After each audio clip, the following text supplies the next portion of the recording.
అందరికీ good morning అండి. Chemical reactions and equations ఈ చాప్టర్లో మనం 3 కాన్సెప్ట్స్ని మనం నేర్చుకోబోతున్నాము. సో 3 పార్ట్స్గా నేర్చుకోబోతున్నాము. పార్ట్ 1లోనేమో కెమికల్ రియాక్షన్ గురించి నేర్చుకుంటాము. పార్ట్ 2లోకి వచ్చేసరికి కెమికల్ ఈక్వేషన్ గురించి నేర్చుకుంటాము. పార్ట్ 3 బ్యాలెన్స్డ్ కెమికల్ ఈక్వేషన్ గురించి మనం నేర్చుకుంటాం. అయితే ఈ 3 కాన్సెప్ట్స్ని ఈజీగా ఎలా నేర్చుకోవాలి అనే దాన్ని ఎక్స్ప్లెయిన్ చేయడానికి ఈ వీడియోలో ట్రై చేశాను. ఇంట్రడ్యూసింగ్ ఏ కెమికల్ రియాక్షన్. ఇప్పుడు మనం ఈ పార్ట్ 1లో ఈ కెమికల్ రియాక్షన్ని ఎలా ఇంట్రడ్యూస్ చేయొచ్చు అనే దాన్ని చూద్దాం. కాన్సెప్ట్ నేర్చుకోవాలి అని అంటే మనకి ఒక వర్డ్ అనేది దాని గురించి అవగాహన కలిగి ఉండాలి. అది ఏంటో తెలిసి ఉండాలి. అదేంటంటే చేంజ్. సో చేంజ్ అంటే సింపుల్గా చెప్పాలంటే difference between before and after. So అంటే చేంజ్ అంటే ఏంటి, ఇక్కడ జస్ట్ ఒక డిఫరెన్స్ అన్నమాట, బిఫోర్ అండ్ ఆఫ్టర్. సో ఇప్పుడు ఎలా ఉంది, కొద్దిసేపటి తర్వాత అది ఎలా ఉంది, కొంత సమయం తర్వాత ఎలా ఉంది. ఫర్ ఎగ్జాంపుల్ మనం ఫ్రిడ్జ్ తీసుకున్నాం. ఫ్రిడ్జ్లో మనకి ఏమంటే ఐస్ క్యూబ్స్ తీసుకున్నాం. ఫ్రిడ్జ్ నుంచి ఐస్ క్యూబ్స్ని బయటికి తీసాం. కొద్దిసేపటి తర్వాత ఏమవుతుంది, ఆ ఐస్ క్యూబ్స్ కాస్త మనకి వాటర్గా మారిపోతాయి అన్నమాట. అంటే ఫ్రిడ్జ్లో ఉంచినప్పుడేమో అవి ఐస్ క్యూబ్స్గా ఉన్నాయి, ఫ్రిడ్జ్ నుంచి బయటికి తీసిన తర్వాత వాటర్గా మారిపోయాయి. అంటే so there is a difference మనకి అక్కడ తెలుస్తుంది. సో ఆ డిఫరెన్స్ ఉంది. ఆ డిఫరెన్స్నే మనం ఏమంటామంటే చేంజ్ అంటాం. సో కాబట్టి ఈ చేంజ్ అనేటువంటి వర్డ్ని మనం క్లియర్గా అవగాహన కలిగి ఉన్నట్లయితే ఈ కాన్సెప్ట్ ఈజీగా అర్థమవుతుంది. చేంజ్ అనేది జనరల్గా 2 టైప్స్గా ఉంటుంది. సో ఈ 2 టైప్స్ని మనం ఒక చిన్న వీడియో ద్వారా అర్థం చేసుకోవడానికి ప్రయత్నం చేద్దాం.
వీడియోలో చూసాము, సాలిడ్ వ్యాక్స్ని హీట్ చేసినప్పుడు అది లిక్విడ్ వ్యాక్స్గా మారింది. మళ్ళీ ఈ లిక్విడ్ వ్యాక్స్ని కూల్ చేసినప్పుడు అది సాలిడ్ వ్యాక్స్గా మారడం గమనించవచ్చు. అయితే ఈ చేంజ్ అనేది టెంపరరీ చేంజ్. ఓకే, సో ఇలా రీబ్యాక్ అయిన చేంజ్ని ఏమంటాం అంటే టెంపరరీ చేంజ్ అంటాం.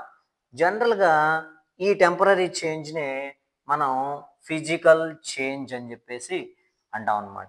ఈ టెంపరరీ చేంజ్ని ఏమంటాము, ఫిజికల్ చేంజ్ అని పిలుస్తాం. ఈ చేంజ్లో మనం గమనించినట్లయితే ఎలాంటిది న్యూ సబ్స్టెన్స్ అనేది ఫామ్ అవ్వదు. సో మనకి వ్యాక్స్గానే ఉంటుంది, కానీ దాని స్టేట్ మాత్రం మారుతుంది. సాలిడ్ లిక్విడ్, లిక్విడ్ సాలిడ్, కానీ దాని కాంపోజిషన్ మారట్లేదు, వ్యాక్స్ లాగానే ఉంటుంది. కాబట్టి ఈ చేంజ్లో నో న్యూ సబ్స్టెన్సెస్ ఫామ్, అంటే కొత్త సబ్స్టెన్సెస్ ఏమీ ఫామ్ అవ్వవు. ఇప్పుడు మనం ఇంకొక వీడియో చూద్దాం.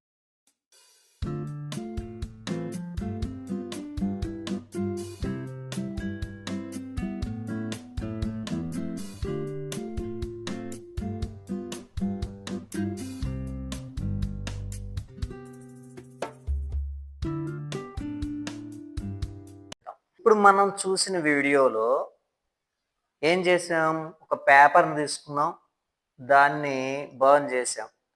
బర్న్ చేస్తే ఏమైంది, బ్లాక్గా ఉండేటువంటి యాష్ అనేది రావడం జరిగింది. ఓకే, క్లియర్గా మనం చూసామన్నమాట ఆ వీడియోలో. అంటే ఇక్కడ కూడా మనకి ఏంటనంటే ఒక చేంజ్ అనేది జరిగింది. ఓకే, పేపర్ కాస్త యాష్గా మారడం. సో మనం ముందు చూసినప్పుడు అది పేపర్గా ఉంది, దాన్ని బర్న్ చేసిన తర్వాత ఏమైంది, కొంత టైం తర్వాత అది యాష్గా మారింది. So there is a difference కదా, పేపర్కి యాష్కి డిఫరెన్స్ ఉంది కదా, ఆ డిఫరెన్స్ని ఏమంటాం, చేంజ్ అని అంటాం. సో ఈ చేంజ్ కానీ తీసుకున్నట్లయితే మనకి ఈ చేంజ్లో ఏం జరిగింది, మనకి కంప్లీట్గా కొత్త సబ్స్టెన్సెస్ అనేవి ఫామ్ అవడం జరిగింది. ఇప్పుడు మనం యాష్ని కూల్ చేసినా కానీ మనకి పేపర్ రాదు, ఈ చేంజ్ అనేది రీబ్యాక్ అవ్వదు. అంటే యాష్ కాస్త పేపర్గా మారదనమాట మనం ఎంత ట్రై చేసినా. ఇలాంటి చేంజ్నే పర్మనెంట్ చేంజ్ అంటాం. ఇలాంటి చేంజ్నే పర్మనెంట్ చేంజ్ అంటాం.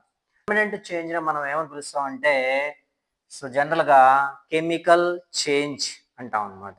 అంటే ఇక్కడ మనకి ఈ చేంజ్లో చూసుకున్నట్లయితే కొత్త సబ్స్టెన్సెస్ అనేవి ఫామ్ అవుతాయి. పేపర్ అనేది యాష్ అనేది తీసుకుంటే ఎంటైర్లీ డిఫరెంట్ అనమాట. పేపర్ యొక్క ప్రాపర్టీస్, యాష్ యొక్క ప్రాపర్టీస్ ఎంటైర్గా డిఫరెంట్గా ఉంటాయి. అందువల్ల కొత్త సబ్స్టెన్స్ అంటే న్యూ సబ్స్టెన్స్ ఫామ్. కెమికల్ చేంజ్కి మనం ఇంకా అదర్ ఎగ్జాంపుల్స్ చూడొచ్చు. అదేంటంటే డైజెషన్ ఆఫ్ ఫుడ్ అనమాట. మిల్క్ నుంచి కర్డ్ అనేది ఫామ్ అవటం కూడా మనకి కెమికల్ చేంజ్. ఇలా చాలా రకాల కెమికల్ చేంజెస్ని మనం గమనించవచ్చు. సాధారణంగా కెమికల్ చేంజ్లు మనం గమనించినట్లయితే 2 రకాల సబ్స్టెన్సెస్ మనకి ఇన్వాల్వ్ అవుతాయి. సో ఇక్కడ ఈ ఎగ్జాంపుల్లోనే మనం గమనించినట్లయితే, ఒకటి పేపరు, 2 యాష్. సో ఇన్వాల్వ్ అవటాన్ని మనం గమనించవచ్చు. ఏ సబ్స్టెన్సెస్ అయితే మనకి ఈ కెమికల్ చేంజ్లో చేంజ్ అవుతున్నాయో వాటిని మనం దేనిగా పిలుస్తామంటే రియాక్టెంట్స్గా పిలుస్తాం అన్నమాట. ఏ సబ్స్టెన్సెస్ అయితే ఈ కెమికల్ చేంజ్లో ఫామ్ అవుతున్నాయో ఆ సబ్స్టెన్సెస్ని మనం ఏమని పిలుస్తామనంటే ప్రొడక్ట్స్గా పిలుస్తాం. అంటే ఏంటి, అండర్గో చేంజ్ అంటే చేంజ్ అయ్యేవి అనమాట. ప్రొడక్ట్స్ అంటే ఏంటి, సో ఫార్మ్డ్ ఫైనల్లీ లేదా obtained finally in chemical change. ఈ కెమికల్ చేంజ్లో ఏమవుతున్నాయి, రియాక్టెంట్స్ ప్రొడక్ట్స్గా మారుతున్నాయి. ఇలా రియాక్టెంట్స్ ప్రొడక్ట్స్గా మారేటువంటి ఈ ప్రాసెస్ని మనం కెమికల్ రియాక్షన్గా డిఫైన్ చేయొచ్చు. ఈ విధంగా కెమికల్ రియాక్షన్గా మనం డిఫైన్ చేయొచ్చు.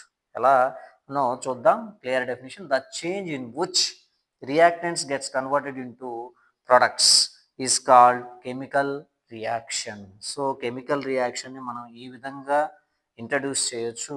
ఇలా ఇంట్రడ్యూస్ చేస్తే సో ఈజీగా కాన్సెప్ట్ అనేది గుర్తుంటుంది. సో నెక్స్ట్ కెమికల్ ఈక్వేషన్ గురించి పార్ట్ 2లో మనం చూద్దాం, దాన్ని ఎలా